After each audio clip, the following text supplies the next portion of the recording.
Evening everybody, Rich here, back for another video for the Diecast F1 review. Here today is the Red Bull RB13 from the 2017 Formula 1 World Championship, and in the car is Max Verstappen. Now I will just point out before we start this, it is a Bbuago model, so I'm bound to get a lot of shit for this one, but I don't care. But yeah, the RB13 went into 2017 as kind of lost expectations really, because I think whenever there's a rule change, everyone expects Adrian Newey to bring out the best car of the era, but I think 2017 started off as sort of an average beginning for Red Bull. It wasn't until later on in the season, when the car was more developed, that the car was actually a race winner. A lucky win at the Azerbaijan Grand Prix for Ricciardo, where everyone was sort of falling off the road, and then two wins much later on in, I think it was Malaysia and then Mexico for Max Verstappen that year. So yeah, the car eventually became a race, or a constant race winner, but just a little tad too late really for the team. It scored points in every race of the season, and was definitely the third best car of the year really, behind surprise package of Ferrari, and then the sort of less surprising Mercedes really, because Mercedes are going to win everything no matter what they do. But the Ferrari package that year was, or the last year it was, wasn't it? So the Ferrari package was more unexpected than most. But Red Bull was sort of a disappointment really, because like I say, everyone expects Adrian Newey to bring out the best car whenever there's a rule change, because we had wider tyres, wider track, wider wings, and basically just sort of let loose with the downforce really. Downforce and grip was the main game for 2017, and it brought out some fantastic looking cars, and also the Red Bull was one of the best looking cars of that year.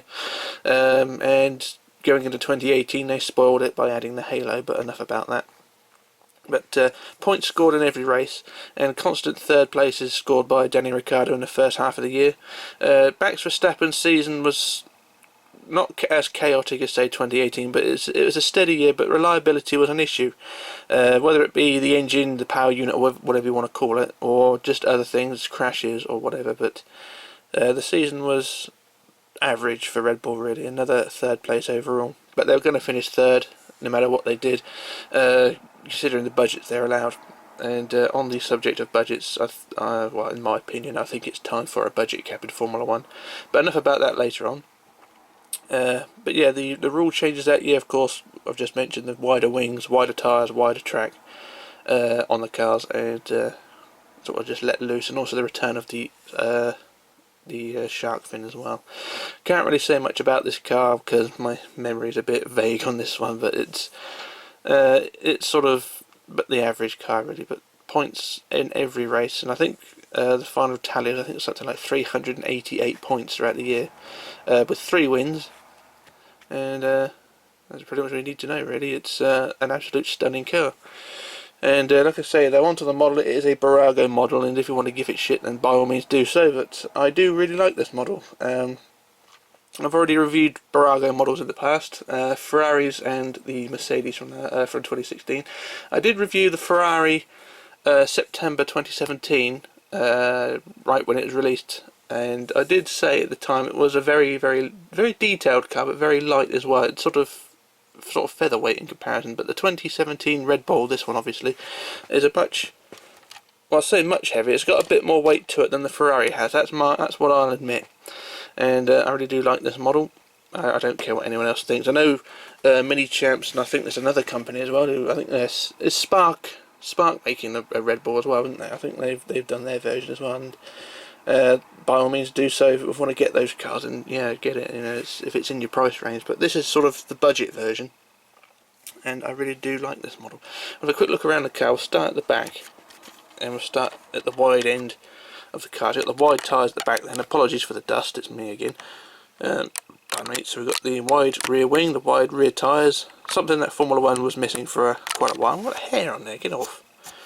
Yeah, something that Formula 1 missed for quite a while. And as you can tell, with the typical Bbuago model, the tyres, you've got the seam down the middle. You can't really see it in this video, but there's a seam down the middle, which, you know, it's a moulding seam. And also the tyres they are shiny and definitely sort of plasticky looking. They're a bit more rubbery than the previous models, but you know, they're still still pretty tacky compared to the Minichamps and S.p.A model versions.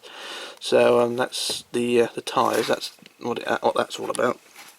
But there's loads of carbon detailing. The plastic, the black plastic is moulded in carbon detailing. So you've got the carbon around the crash structure, around the rear diffuser, under the rear wing there. So that's all moulded plastic carbon design or carbon texture. So that's really gives off a good effect. You've got the really wide or quite fat rear wing end plates, but that's not a big issue. It just adds to strength. Got the DRS mechanism there. Also got the exhaust pipe there as well. A bit less blingy than previous years, so it's more covered up. And it don't look too bad. There's all sorts of gubbins going on in there, and a really nice model it is too, in my opinion. So that's that.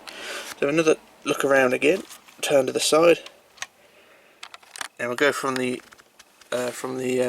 shark fin. You've got the sloping rear wing, got the shark fin there. So this car, with this design of the shark fin, this car must be post Spanish Grand Prix variant. I don't know if it's based on a specific version, but it's post Spanish Grand Prix, because before the Spanish Grand Prix the shark fin was just painted black. There was no numbers, there was no tail on it either, so this is sort of post Spanish Grand Prix.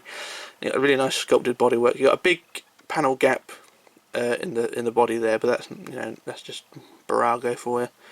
But all the decals are printed nicely and painted on. Got all the detailing that you need there. You got the barge boards and things there. Very basic, but they do alright. You got the driver's cockpit as well. Just get the driver up a minute. And I think the driver is a bit small in this model. I don't know if they scaled him down or whatever, but the driver's helmet does look a bit small.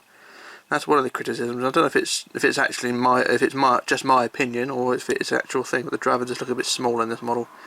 But we've got the detail very basic on the steering wheel there, and the steering wheel does turn. And it's a bit loose though, but that's that. You've got reflective wing mirrors, which is surprising for a model. You've also got the T-cam there, of course. And down to the front wing there. So I'll turn the car around again. More carbon detailing on the suspension. Right there, so you've got all the detailing there, so that's all nicely done. You've got the barge boards front on there, the sponsor. Apologies for the dust again, that's the atmosphere we're in. You've got the 33 there in the not very good light. So you've got the 33 just there. Got the detailing all there. And another cheat that Bbuago do is they use the push rod. You can see the three prongs of the suspension. The middle prong is the push rod, but they use that as the steering arm, the track rod on these models. So that's sort of a cheat for Bbuago being resourceful, but it's not how those parts are designed, but that's what Bbuago want to do. And so down to the nose, down to the front wing there. You've got the slot on the front on the nose is not existent on this car. There's no slot. It's just a sort of a black lump on the front. On the real car there was a hole in the front of that, but on the Bbuago model that's not the case, but not a big issue. Front wing is very basic. As you can see, the front wing is sort of moulded in one piece really, except for the cascade pieces. These pieces here, they're sort of glued on, but the main panels of the front wing is sort of moulded in one. So that is sort of a downgrade, or not a downgrade, but sort of a black mark against Bbuago really for the detailing there. But it's what you expect really for the price and what you get. But it's, if you're leaving it in the box, it's not a big issue. It's just sort of for the price you're paying really. But overall not too bad. And over the top again. But yeah, if you want to get the Minichamps, but if your budget stretches that far, which mine, I could stretch mine, but I don't want to. I mean, I've got this one now, but if your budget just stretched to either the Minichamps or the Spark version, or whoever else is making a Red Bull of 2017, then by all means go for that. The Bbuago is just a stopgap really if you're a bit tight for money, or if you're like me, you're just a collector who collects anything. So I've got loads of different versions of different cars, so I'll collect anything if it's in my price range. So that's not a bad car. Of course, you got the matte black colour finish on the car. I'm not a fan, not a fan of the matte black, but well, not matte black, but matte dark blue, if you like. But I'm not a fan of that colour scheme. I was quite happy with the traditional Red Bull colours. But then again, that's just my opinion. Again, no one really cares what I say. I'm pretty sure I'm a bit getting stick for this video as well, but who cares? It's me. I'm not going to lose any sleep over it. So there we go. I've explained the tyres. The tyres, of course, are still cheap and tacky like you'd expect from a Bbuago, but hey ho, you know, just for the price you're not going to complain. I keep saying that, but I really do like these models. Bbuago are doing a fantastic job of what they have, and for the price they're charging. And I said this in 2015, it is a breath of fresh air for the Diecast collection, because model production up to 2017, the price they were selling them for was just fucking ridiculous. £200 for a simple model. In 2005, a Minichamps 118 model was £50, £49.99, brand new. That was 2005, and now we're 13 years up the road. You know, they've four times that, nearly 5 times that in some cases.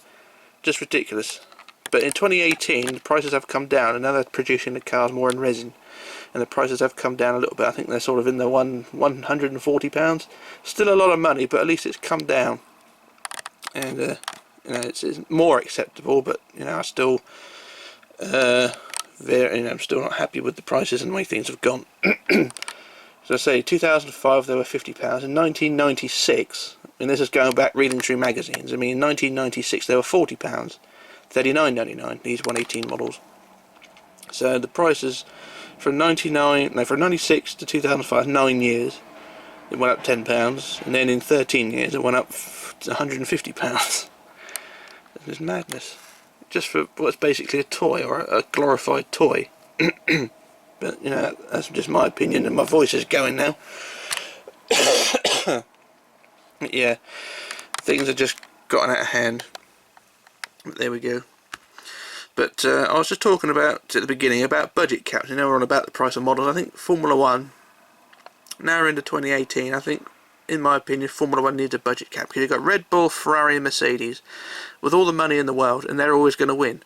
And I think they should get rid of DRS as well, because it's just making sure that the fastest cars are at the front, and it's just ruining the racing really, because the lower spec cars are not getting a chance, unless a Red Bull falls out the race, which is quite common.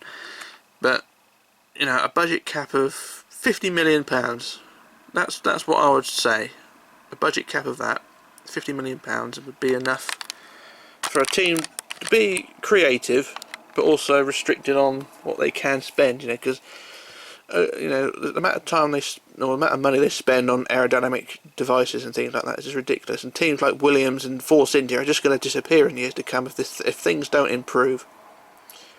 Things are just going to escalate beyond control really. And say Williams and Force India already in administration, but that is for a different reason. That's more of people wanting to get involved in other things like that. It's a difficult situation, or difficult subject, I should say.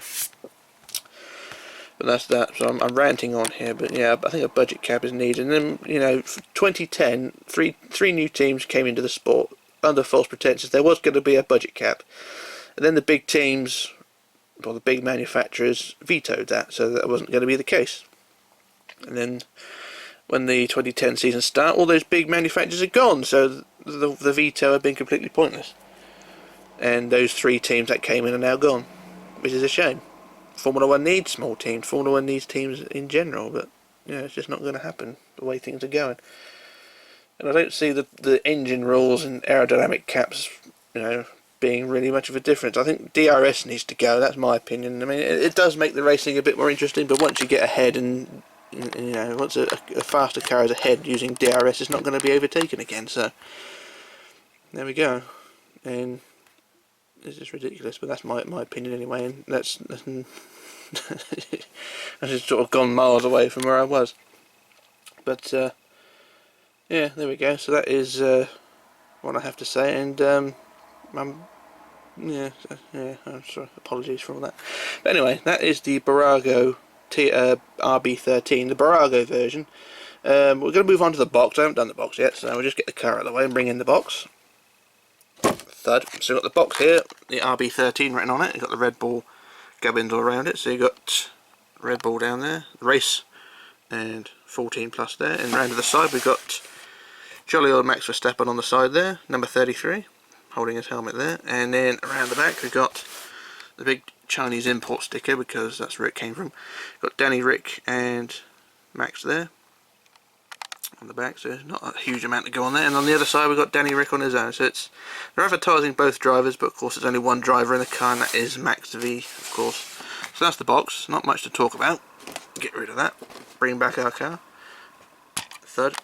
And another thing I'd point out about this car is, well, the wheels, or not the wheels, but the tyres. I prefer it if they had done the tyres in the super softs, or the soft tyre, you know, yellow walls or white walls. I don't really like the red wall colour scheme, it really doesn't look very good on the model, but you can't see the tyre walls. But that is just my opinion, and my opinions don't really matter, so that is that. I'm just going to grab another model a minute, because I may do a review of this one soon, so back in a second. Oof.